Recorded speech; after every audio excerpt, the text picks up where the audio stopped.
Today's assignment is to read a couple little sections from the book and answer questions in the packet. Well, I guess it's not a packet. I'm used to us being in school. In the work file, the Word document that you downloaded from the Schoology page last week, the first little section that you're asked to read is about the Embargo Act, and that's in Module 8, Lesson 1, under Violations of Neutrality. If you scroll through here, you can actually see an image of the USS Constitution, which is a ship that you're going to be reading about. Just keep going. These are the causes of the war. We already went over that last week. The Embargo Act starts here, so you should read this section and answer the 3 questions. And then you can stop there, actually. Turn to the next page, Conflict in the West, and this is where you'll find answers to the questions about Tecumseh.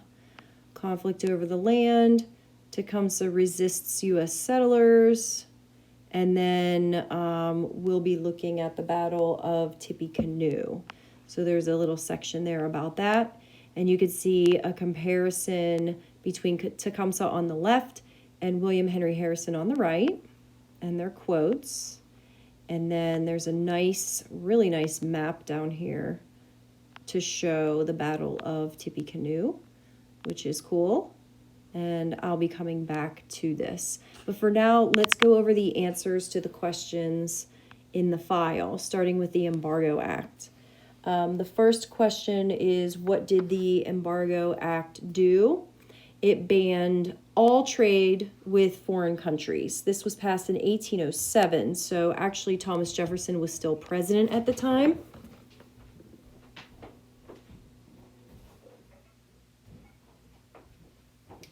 And the issue was that Britain and France were at war with each other, and obviously that was causing issues on the high seas with our ships and everything.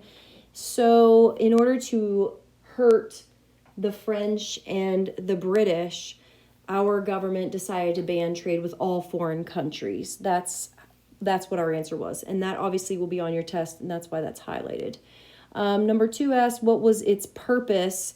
Like I just said, it was to punish Britain and France for all of their meddling and dragging us into everything. And it was to protect our merchant ships from being captured, and obviously protect our sailors from being forced into the British Navy, things like that. So this is our response to the way that we were being treated out in the world while Britain and France were fighting a war with each other. But unfortunately, it has unintended consequences. The purpose was to punish Britain and France, but in reality, it actually devastated American merchants. They lost enormous amounts of money, especially in the northern states. That's the location of most of the businesses that were trading with Britain and France, so it particularly hurts the Northerners. It damages Jefferson's popularity. He was riding high after the Louisiana Purchase, and then with the passage of the Embargo Act, it really damages his reputation. And it actually has very little effect on Britain and France, which was the intent from the beginning, and it really does not accomplish that goal. If you need time to copy these or change your answers in your file, just hit pause anytime you need more time. I'm going to keep going.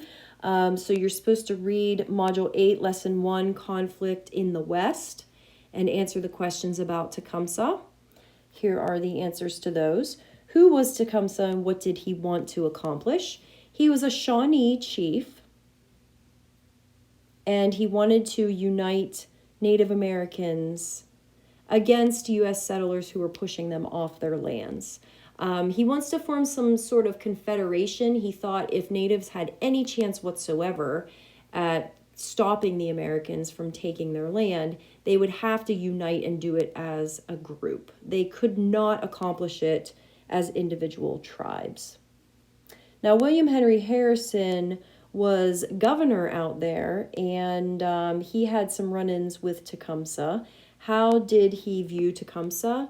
He definitely respected Tecumseh's intelligence and his abilities, and he feared him because he felt that Tecumseh actually posed a real threat.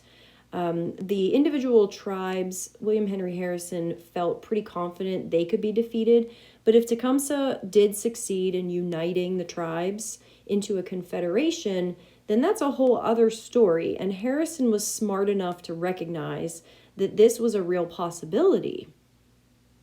So, what happens? Tecumseh ends up leaving and going down south to meet with Creek Indians to see if they were interested in forming this confederation. And Harrison takes advantage of the situation. He attacks Prophetstown, which was the town that had been basically established as a headquarters for Tecumseh. He attacks that town, that village, while Tecumseh is away. And the question for number 3 was he trying to provoke an attack when he moved his troops close to Prophetstown? Probably yes. He took advantage of Tecumseh's absence because he knew the others were not as tenacious or as powerful as Tecumseh. So as soon as Tecumseh leaves, he starts to move into the area, not outwardly attacking, but probably to provoke an attack. And he was confident that his troops would be stronger and win that battle. And of course, that's exactly what ends up happening. So again, you can pause the video and copy anything as you need to. I'm going to keep going. The next task is to look at the Battle of Tippecanoe. I can show you that from the online book at this point. This is the area that we're talking about here. It's the Indiana Territory. That's where William Henry Harrison was governor. And William Henry Harrison does have military experience, so he's sort of a combined threat. You see Prophetstown marked there. All of those pink triangles represent Native American villages, and you can see that they are scattered all about the area. And this area, of course, is disputed territory. The United States claims it, but so do Native Americans.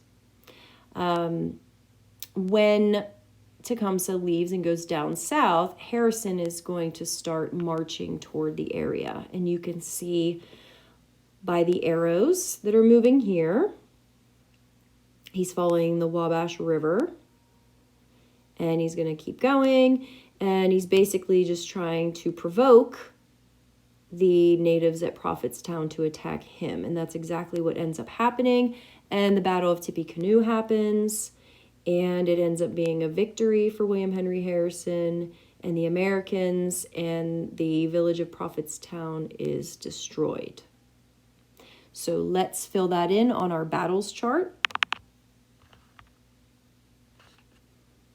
This is on the second page of your work file. The Battle of Tippecanoe will be on your test. That's why it's highlighted. This happens in November of 1811. So this is before James Madison even declares war against Britain. This is all going on even before the war starts.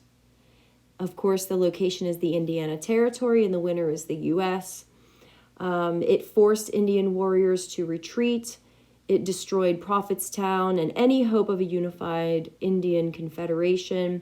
Tecumseh obviously finds out what happened, and he no longer has a headquarters because that's what Prophetstown was to him.